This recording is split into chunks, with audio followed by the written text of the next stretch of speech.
Bismillahirrahmanirrahim. Assalamualaikum warahmatullahi wabarakatuh. Selamat pagi anak-anakku sekalian. Bagaimana kabar hari ini?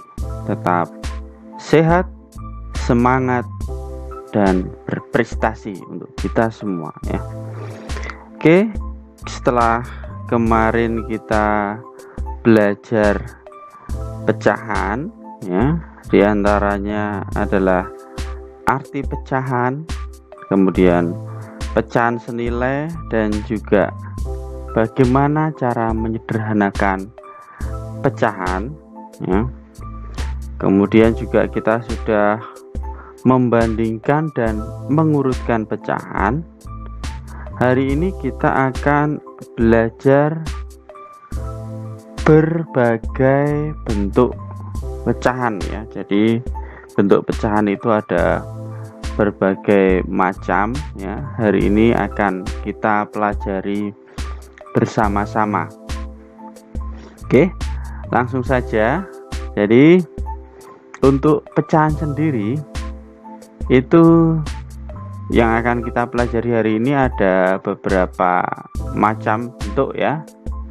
Ada yang dinamakan pecahan biasa, kemudian ada lagi yang dinamakan pecahan campuran, yang ketiga ada pecahan desimal, dan yang terakhir ada persen ya. Jadi kita nanti akan belajar keempat bentuk pecahan. Oke, langsung saja kita yang pertama ke pecahan biasa. Jadi pecahan biasa itu ya, tentu kita sudah mempelajari ya, adik-adik sekalian sudah mempelajari di kelas 3 ya, pecahan biasa. Jadi bentuk pecahan biasa itu dibagi menjadi dua macam atau dua jenis ya, yaitu pecahan murni, yakni jika pembilangnya lebih kecil dari penyebut itu dinamakan pecahan murni ya. Ya, masih ingat ya, pecahan itu ada yang bagian disebut pembilang dan ada juga bagian yang disebut penyebut. Lah ini kita lihat contohnya nih, ada 3/4, kemudian ada 1/2. Dikatakan pecahan murni apabila pembilangnya lebih kecil daripada penyebut. Ini pembilang itu yang bagian atas, penyebutnya bagian bawah. Jadi pembilangnya lebih kecil ya, yang bagian atasnya lebih kecil dibandingkan yang bagian bawah, atau pembilangnya lebih kecil dari penyebut, itu dikatakan pecahan murni. Kemudian yang kedua, pecahan biasa yang kedua itu ada pecahan tidak murni. Ini apabila pecahan yang pembilangnya lebih besar daripada penyebutnya itu dikatakan pecahan tidak murni. Jadi pecahan biasa ada dua, pecahan murni dan pecahan tidak murni. Pecahan tidak murni itu contohnya seperti apa? Nah ini ada 4/3, 5/3. Jadi pembilangnya itu lebih besar dibandingkan dengan penyebutnya. Maka ini termasuk pecahan biasa yang tidak murni. Oke. Selanjutnya ada pecahan campuran ya. Kalau yang pertama tadi pecahan biasa, yang kedua adalah pecahan campuran. Nah, pecahan campuran itu terdiri atas bilangan bulat. Bilangan bulat itu 1, 2, 3, 4 ya. Jadi utuh, bilangan bulat utuh. Dan pecahan ya, pecahan bisa 1/2, 1/4, itu dikatakan bilangan pecahan ya. Jadi pecahan campuran itu terdiri atas bilangan bulat dan juga pecahan. Jika pembilangnya lebih besar dari penyebutnya, maka pecahan tersebut dapat diubah ke pecahan campuran. Jadi pecahan biasa apabila pembilangnya lebih besar dari penyebutnya, maka pecahan tersebut dapat diubah menjadi pecahan campuran ya. Nah, Untuk mendapatkan bentuk pecahan campuran dari pecahan biasa itu bisa kita bagi pembilang pecahan dengan penyebutnya ya. Nah, ini adalah contoh dari pecahan campuran ya. 2 1/3, 2-nya bilangan bulat, 1/3-nya ini pecahannya. Kemudian 1 1/4, 1-nya bilangan bulat, 1/4-nya adalah bilangan pecahannya.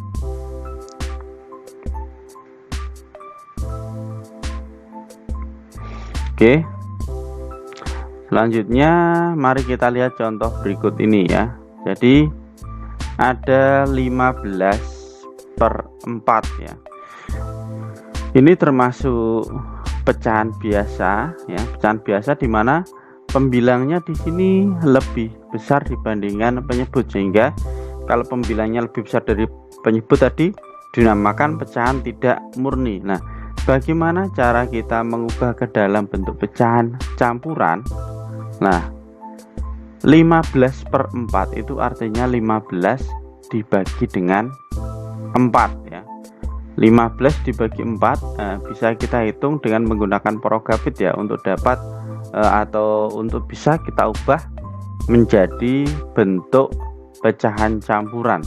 Caranya gimana? Prokapitnya seperti apa? Nah, ini dia.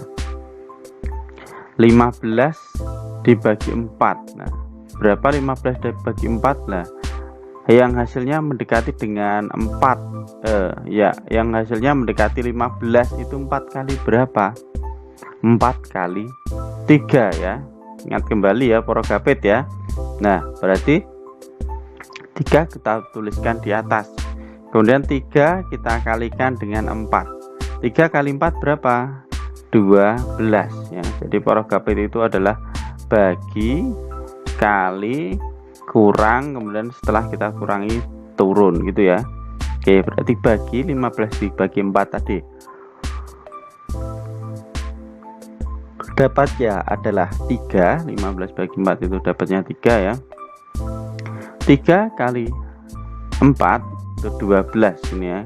Kemudian kita kurangi 5 dikurangi 2 3, 1 dikurangi 1 habis, berarti sisanya 3. Jadi 15 dibagi 4 itu dapatnya adalah 3, sisanya 3.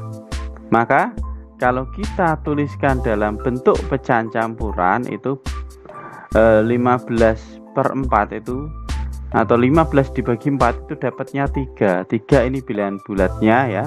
Kemudian pecahannya apa? 3/4, karena ini sisanya 3 dibagi 4 tidak bisa, maka hasilnya adalah 3/4 seperti ini. Ini yang bilangan bulatnya, ini yang sisanya 3/4. Nah, ini seperti ini ya. Jadi 3/4. Nah, 15/4 itu kalau kita ubah dalam bentuk pecahan campuran jadinya adalah 3/4. Nah, nanti bisa juga kalian mencoba yang lainnya tadi ya, contoh dari pecahan biasa kita ubah ke bentuk pecahan campuran, tapi ingat harus pembilangnya lebih besar daripada penyebut. Selanjutnya bagaimana cara mengubah pecahan campuran ke pecahan biasa? Tadi dari pecahan biasa ke pecahan campuran ya. Ingat, kalau pecahan biasa ke pecahan campuran itu pembilangnya harus besar, lebih besar daripada penyebutnya. Sekarang untuk mengubah pecahan campuran ke pecahan biasa, nah kita gunakan rumus seperti ini ya. Jadi A B per C, A itu adalah bilangan bulatnya, kemudian B per C ini adalah pecahannya. Nah, caranya kita kalikan A dikalikan C ditambah dengan B ya per C, seperti ini ya. Jadi A kali C ditambah B per C. Nah, ini sebagai penyebutnya. Jadi penyebutnya tetap. Ini contohnya misalnya ada 2/3/4. Nah, kalau kita ubah ke dalam bentuk pecahan biasa ya, berarti 2 dikalikan 4 ditambah dengan 3 ya. 2 kali 4 ditambah 3. 2 kali 4 tambah 3, 2 kali 4 8, 8 tambah 3 11, 11 per 4, penyebutnya tetap per 4 lah. Ini namanya pecahan campuran. Nah, kita ubah ke dalam bentuk pecahan biasa, ternyata 2, 3 per 4 itu kalau kita ubah dalam bentuk pecahan biasa jadinya adalah 11 per 4. Oke, di sini jadi pecahan campuran 2, 3 per 4 dapat diubah menjadi pecahan biasa 11 per 4 ya. Nanti kita bisa mencoba juga misalnya pecahan campuran 21 per 3, 21 per 4 atau yang lainnya ya. Oke, selanjutnya setelah kita belajar pecahan biasa, pecahan campuran, yang ketiga adalah pecahan desimal. Nah, desimal sendiri adalah pecahan dengan persepuluhan, perseratusan, perseribuan dan seterusnya yang ditulis dengan menggunakan tanda koma ya. Jadi pecahan yang mempunyai penyebut khususnya yaitu 10, 100, 1000 dan seterusnya. Untuk menyebut persepuluhan maka di belakang koma ada satu angka ya, yang merupakan angka pembilang. Untuk menyebut perseratusan maka angka di belakang koma ada 2 angka yang merupakan angka pembilangnya ya. Jadi angka pembilangnya nanti yang di belakang koma. Demikian juga untuk menyebut perseribuan ya, maka di belakang komanya ada 3 angka yang merupakan angka pembilangnya ya.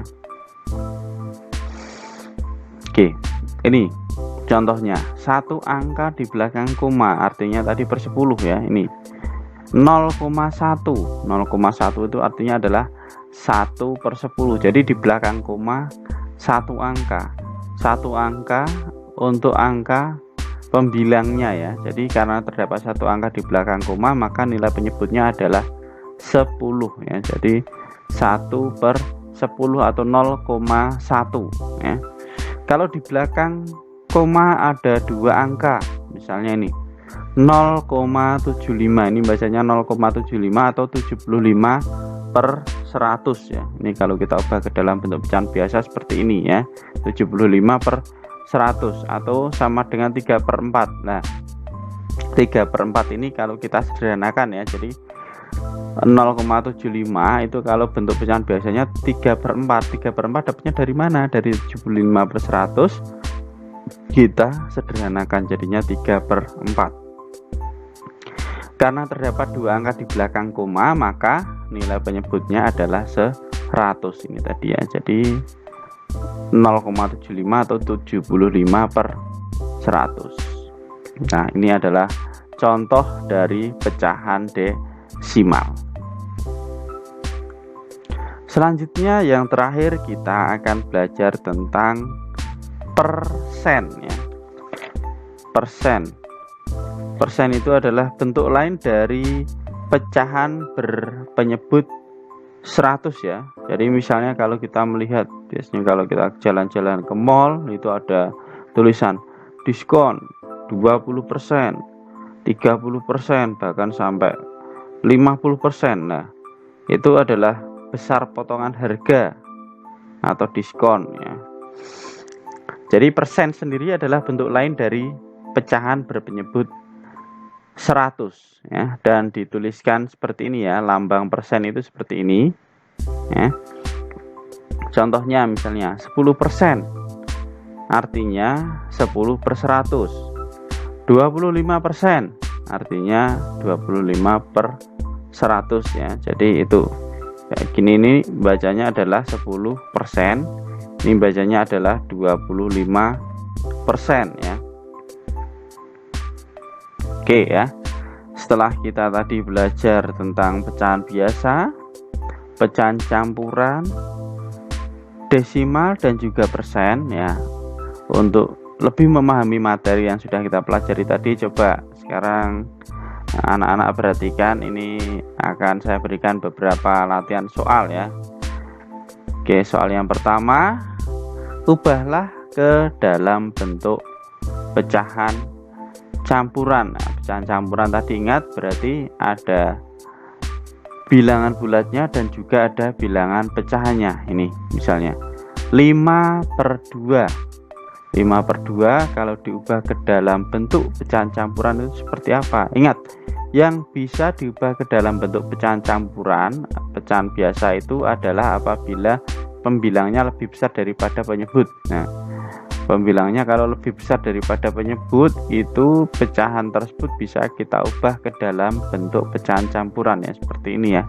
Pembilangnya 5, penyebutnya 2, berarti ini lebih besar daripada penyebut. Maka langsung kita bagi pakai Progabit tadi ya. Ya, bisa dibagi dengan menggunakan Progabit. Yuk, silahkan dikerjakan terlebih dahulu.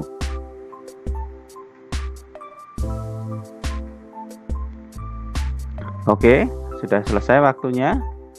Oke, kira-kira jawabannya apa? Benar apa salah? Coba dicek ya nanti ya. Oke, jawaban yang benar adalah 21/2 ya. 21/2 ini adalah bentuk pecahan campuran dari 5/2. Oke ya, sudah jelas. Kemudian kita coba ke contoh soal lainnya ya. Ubahlah ke dalam bentuk pecahan biasa. Kalau tadi dari pecahan biasa ke pecahan campuran, sekarang ubahlah ke dalam bentuk pecahan biasa.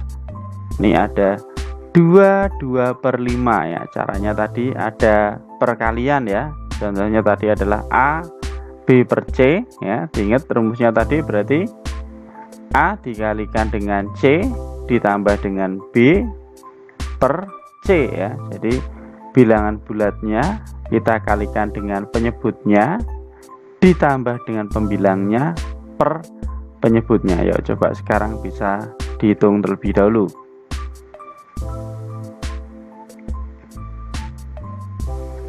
Oke, sudah. Kita cocokkan jawabannya. Apakah sudah tepat? Oke, jawaban yang benar adalah 12/5. Jadi 2/5 itu kalau kita ubah ke dalam bentuk pecahan biasa jadinya adalah 12/5 ya. Oke, sudah jelas ya. Kita lanjutkan latihan soal berikutnya ya, latihan yang ketiga. Tuliskan cara membaca bilangan ini ya. Ini membacanya berapa? Ini di belakang koma 1 angka ya. Coba silahkan bisa dituliskan terlebih dahulu. Apakah jawabannya benar apa kurang tepat? Oke, sudah ditulis ya. Jawabannya adalah 0,5. Jadi di belakang koma 1 angka itu berarti nilainya per 10 ya. Jadi bisa dituliskan 0,5 atau 5/10 ya.